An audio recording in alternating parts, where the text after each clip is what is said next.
Optik Melawai.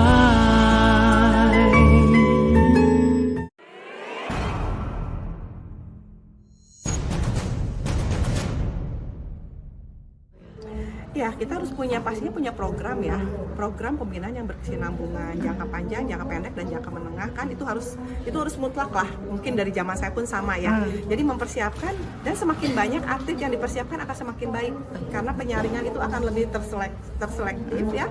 Lalu juga persaingan itu akan membuat atlet itu masing-masing lebih waspada, lebih tidak saya udah pasti dipilih gitu kan. Nah, jadi tentunya PBPBSI harusnya sudah tahu lah bagaimana mempersiapkan diri karena 4 tahun sekali itu kan pasti itu udah terbiasa ya. Tapi bagaimana pelaksanaannya, bagaimana pemilihannya, bagaimana juga program yang diterapkan. Nah, itu ya. Jadi kerja tim yang harus bagus, lalu juga tentunya ya banyaklah masukan-masukan seperti itu. Bisa belajar dari yang sebuah kesuksesan dan bisa belajar dari kegagalan. Nah, itu yang akan kita tentunya harus dilakukan oleh PBPBSI untuk persiapan menuju Olimpiade 2024 ya.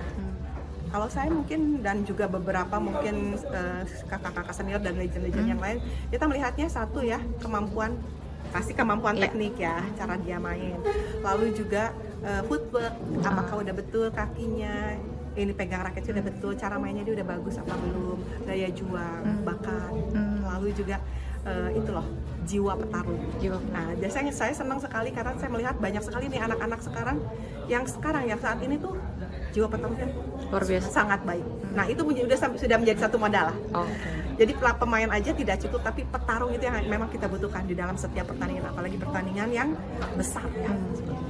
Bagaimana untuk menjaga jiwa petarung dan semangat itu terus berkobar sih? Maksudnya kan kalau anak muda kan itu fluktuatif ya. Nah, itu gimana kalau dari pengalaman Sisi dulu? Iya, pastinya juga kita kan harus lihat dari background anak itu ya. Kita juga harus tanya juga, lu cita-cita apa? Saya selalu menanyakan bahwa cita-citanya jadi apa? Kalau jadi juara Indonesia aja berarti anak ini hanya setengah. Iya. Ya, kita harus bercita-cita yang tertinggi. Kalau kita mau jadi juara ya jadi nomor 1. Jangan jadi nomor 2 atau nomor 3 kan. Jadi kita bisa tahu. Lalu juga dari keseharian, dari disiplin, dari attitude dari anak itu ya.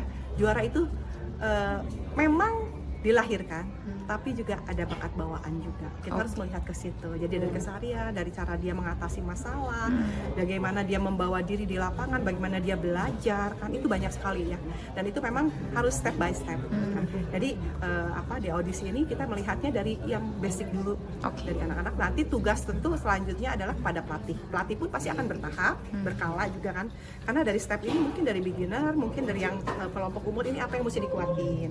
Lalu menengah tuh pasti kan udah mulai ke teknik. Nah, apalagi ototnya, apanya kan itu ada beberapa kan program-program yang bertahap ya, yang tidak bisa langsung mungkin anak kecil langsung dikasih semua, itu juga merusak. Jadi memang ya pengalaman dari pelatih itu juga yang bisa diterapkan untuk memanage anak ini bisa tetap ya, yang punya potensi kita harapkan bisa terus meningkat dari kelompok usia 11 bisa mungkin ke pemula, itu harus terus dipantau. Terima kasih sudah menonton. Silakan subscribe, like, dan jangan lupa komen di bawah ya Bola Spotter.